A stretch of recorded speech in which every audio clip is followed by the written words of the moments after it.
Monsoon કામગીરી અંગે સમીક્ષા બેઠક પ્રદેશ ભાજપ પ્રમુખે સમીક્ષા બેઠક યોજી છે। એએમસી કમિશનર, મેયર તેમજ અધિકારીઓ હાજર રહ્યા છે। સમીક્ષા બેઠક પર મેયર હિતેશ બારોટનું નિવેદન। ગત વર્ષે ભરાયેલા પાણી અંગે પણ માહિતી મેળવી, ચાલુ વર્ષે થયેલા આયોજન અંગે પણ માહિતી મેળવી। ખારીકટ કેનાલના માધ્યમથી પાણીનો નિકાલ થશે તેવું મેયર દ્વારા કહેવામાં આવ્યું। સૌથી વધુ ખારીકટનો જે ભાગ છે એ એમના વિસ્તારમાં આવે છે અને ખારીકટનું કામ પૂર્ણ થયું છે તો એની અંદર કેવી રીતે પાણી જશે, ડ્રેનેજની સમસ્યાઓ જ્યાં જ્યાં ગઈ વખતે પાણી ભરાયા હતા એમાંના પાણીનો નિકાલની શું વ્યવસ્થા કરી, જે રીતે પાણીની લાઈનો અને વરસાદી પાણીની લાઈન જે જુદી જુદી કરી છે, કોઈ જગ્યાએ 3 કિલોમીટર કરી છે, કોઈ જગ્યાએ 7 કિલોમીટર સુધીની લાઈનો નાખી છે, એ લાઈનોની કઈ રીતે એમાં પાણી જશે, કયા પમ્પિંગ સ્ટેશનથી જશે કે એના ગ્રેવિટીથી જશે, એ પણ ચર્ચા થઈ। ચોમાસું હવે નજીક છે ત્યારે જૂનાગઢમાં પ્રી મોન્સૂન કામગીરીને લઈને રાજકારણ પણ ગરમાયું છે। શહેર કોંગ્રેસ પ્રમુખ મનોજ જોશીની આગેવાનીમાં કોંગ્રેસના પ્રતિનિધિમંડળે મ્યુનિસિપલ કમિશનરને રૂબરૂ મળીને આવેદનપત્ર આપ્યું, જેમાં શહેરના વિવિધ 19 મુદ્દાઓને લઈને આવેદનપત્ર પાઠવવામાં આવ્યું। કોંગ્રેસે પ્રી મોન્સૂન કામગીરીમાં બેદરકારીના આક્ષેપો સાથે વિરોધ પ્રદર્શન કરીને આગામી 6 દિવસમાં પ્રશ્નોનો ઉકેલ લાવવા અલ્ટિમેટમ આપ્યું।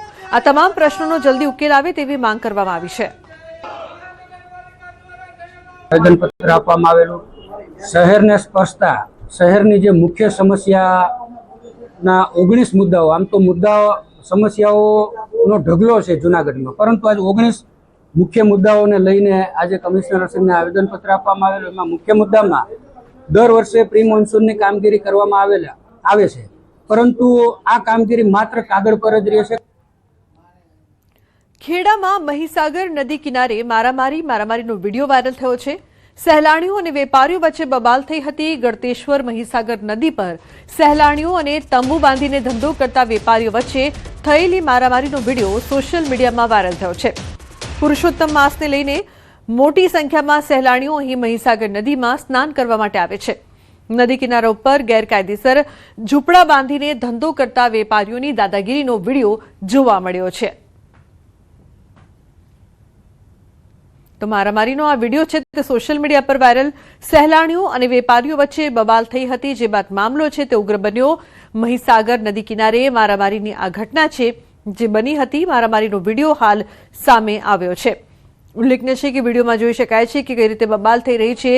સહેલાણીઓ અને વેપારીઓ વચ્ચે બબાલ થઈ હતી, જે બાદ આ બબાલે ઉગ્ર સ્વરૂપ ધારણ કર્યું હતું। ઉલ્લેખનીય છે કે મહીસાગર નદીમાં લોકો સ્નાન કરવા માટે આવતા હોય છે, મોટી સંખ્યામાં સહેલાણીઓ આવતા હોય છે। નદી કિનારા ઉપર ગેરકાયદેસર ઝૂંપડા બાંધીને ધંધો કરતા વેપારીઓની દાદાગીરી આ વિડીયોમાં સ્પષ્ટપણે જોવા મળી રહી છે। તો જે પ્રકારથી આ વિડીયો સામે આવ્યો છે તે બાદ રોષ પણ જોવા મળી રહ્યો છે। ઉલ્લેખનીય છે કે ગળતેશ્વર મહીસાગર નદી પર સહેલાણીઓને તંબુ બાંધીને ધંધો કરતા વેપારીઓ વચ્ચેની બબાલ છે। ઉમંગ જોડાય છે વધુ માહિતી આપવા માટે। ઉમંગ, શું છે સમગ્ર ઘટના? અહીં વેપારીઓની દાદાગીરીની ચર્ચા થઈ રહી છે। બિલકુલ ચોક્કસથી જે પ્રકારે વાત કરવામાં આવે તો ગળતેશ્વર જે મહીસાગર નદીનું પવિત્ર સ્થાન છે, ગળતેશ્વર મહાદેવ પણ આવેલું છે। અત્યારે વેકેશન તેમજ અધિક માસ પુરુષોત્તમ માસ ચાલી રહ્યો હોય, જે સહેલાણીઓ છે તે ગળતેશ્વરમાં આવતા હોય છે તો નાહવા માટે એક મહત્વ પણ રહેલું છે, જેના કારણે લાખો હજારો ભક્તો ત્યાં ગળતેશ્વરમાં પોતાનું સ્નાન કરવા માટે આવતા હોય, નાહવા માટે આવતા હોય છે। ત્યારે ત્યાં આગળ જે નદી પટ છે તેની અંદર કેટલાક લોકો ગેરકાયદેસર રીતે તંબુ બાંધીને દુકાનનો ધંધો કરતા હોય છે। આ દુકાનદારોની દાદાગીરીનો વિડીયો સોશિયલ મીડિયામાં વાયરલ થયો છે। ચોક્કસથી કહી શકાય કે ઠાસરા પોલીસ પર સવાલ ઉભા થઈ રહ્યા છે કે આ રીતની આટલી બધી મારામારી થાય છે, પરંતુ ત્યાં કોઈ પોલીસનો કોઈ પણ પ્રકારનો બંદોબસ્ત જોવા નથી મળતો। અને અત્યારે આજે તમે વિડીયોમાં જોઈ શકો તે પ્રકારે જે દુકાનદાર પોતે ખુલ્લી દાદાગીરી કરી રહ્યા છે, જેને તેમને કોઈ પણ કાયદાનો ડર ન હોય તેમ ત્યાં આવતા સહેલાઓ સાથે તેઓ દાદાગીરી કરતા હતા નજરે પડે છે। જીરુમના બિલકુલ ઉમંગ, આભાર સમગ્ર માહિતી બદલ। અમદાવાદ શહેરમાં શુદ્ધ ગાયના ઘીના નામે વેચાણ કરવામાં આવી રહેલા શંકાસ્પદ નકલી ઘી સામે એએમસી ફૂડ વિભાગે મોટી કાર્યવાહી હાથ ધરી છે। એએમસીના દક્ષિણ ઝોનના ઇન્દ્રપુરી વોર્ડ વિસ્તારમાં ડેઝિગ્નેટેડ ઓફિસર અને 2 ફૂડ સેફટી ઓફિસરોની ટીમ દ્વારા દરોડા પાડવામાં આવ્યા છે। તપાસ દરમિયાન શહેરના 3 અલગ અલગ સ્થળેથી કુલ અંદાજે 4850 કિલોગ્રામ શંકાસ્પદ ગાયનું ઘી વેચાણ માટે સીઝ કરવામાં આવ્યું છે, જેની અંદાજિત કિંમત ₹31.81 લાખ થાય છે। પ્રાથમિક તપાસ દરમિયાન જાણવા મળ્યું હતું તે બંને બ્રાન્ડના ઘીનું ઉત્પાદન દસક્રોઈ તાલુકાના પાલડી કાંકજ ગામના ઓડે પીરાણા રોડ ખાતે આવેલા પ્લોટ નંબર 53માં સાર્થક ફૂડ પ્રોડક્ટ દ્વારા કરવામાં આવે છે. આમ એએમસીના ફૂડ વિભાગ દ્વારા શહેરના 3 અલગ અલગ સ્થળોએ કરવામાં આવેલી સંયુક્ત કાર્યવાહીમાં રિધમ કાઉ ઘી અને વચનામૃત કાઉ ઘી નામના શંકાસ્પદ ઘીનો જથ્થો જપ્ત કરાયો છે. લેબોરેટરીના પરીક્ષણ અહેવાલ પ્રાપ્ત થયા બાદ સંબંધિત વેપારીઓ અને જવાબદારો સામે કાયદેસરની કાર્યવાહી હાથ ધરવામાં આવશે. પ્રમાણમાં શંકાસ્પદ ઘીનો જથ્થો કે જે રિધમ ઘી અને વચનામૃત ઘીના નામે વેચાણ કરવામાં આવતો તે મળી આવેલો હતો. જે પ્રાઇસ ઘીના ડબ્બા ઉપર લખેલી હતી અને જે મેન્યુફેક્ચરર દ્વારા સ્ટોકિસ્ટને આપવામાં આવતું હતું એ પ્રાઇસમાં ઘણો મોટો ફરક જોવા મળે. લગભગ 3250 કિલોનો જથ્થો ઇન્ડસ્ટ્રીયલ એસ્ટેટ ઇન્દ્રપુરી ખાતેથી મળી આવેલો. વધુ તપાસ કરતાં જાણવા મળેલ છે કે આ પ્રોડક્ટના ડિસ્ટ્રીબ્યુટર અમદાવાદમાં 2 અલગ અલગ જગ્યાએ, એક વટવામાં અને એક શાહપુર ખાતે આવેલા હતા. તો તે જ સમયે ત્યારબાદ તેમાં રેડ કરવામાં આવી અને આ બંને સ્થળોએથી પણ ડિસ્ટ્રીબ્યુટરને પણ લગભગ 1600 કિલો જેટલો ઘીનો જથ્થો જપ્ત કરવામાં આવ્યો છે. મહારાષ્ટ્રમાં ગમખ્વાર અકસ્માતમાં 5 ગુજરાતીના મોત થયા છે. જલગાંવના અમલનેર પાસે થયો હતો અકસ્માત. તમામ 5 મૃતકો વ્યારાના રહેવાસી હતા. કાર, બાઇક અને એસટી બસ વચ્ચે અકસ્માત થયો હતો. અકસ્માતમાં ભોગ બનેલાઓની ઓળખ આદિત્ય ચંદ્રકાંત મહાજન, અનિતા સુરેશ મહાજન, નિર્મલા નંદલાલ મહાજન, નંદલાલ ગોપાલ મહાજન અને સુરેશ વિક્રમ મહાજન તરીકે થઈ છે, જે બધા ગુજરાતના વ્યારાના રહેવાસી છે. અહેવાલ મુજબ તેઓ અમલનેરમાં એક સગાઈ સમારોહમાં હાજરી આપવા માટે જઈ રહ્યા હતા.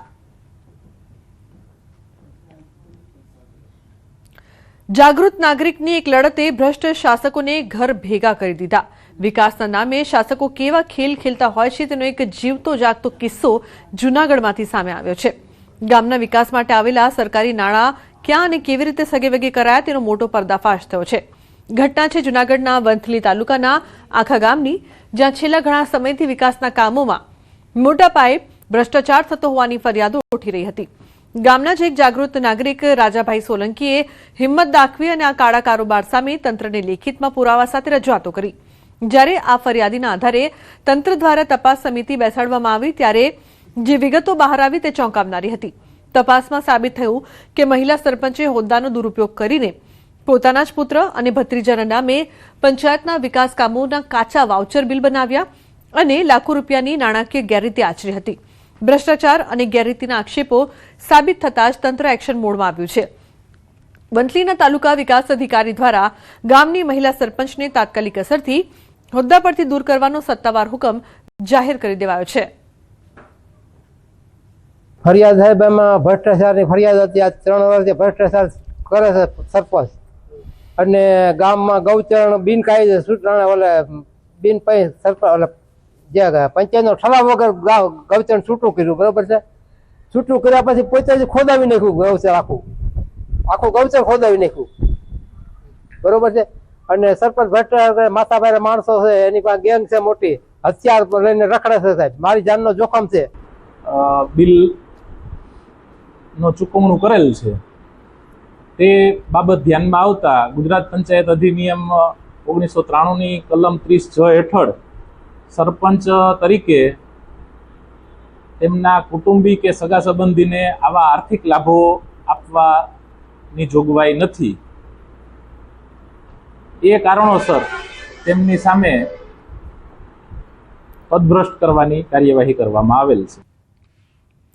મામી ભાણા વચ્ચે પ્રેમ સંબંધનું કરુણ પરિણામ સામે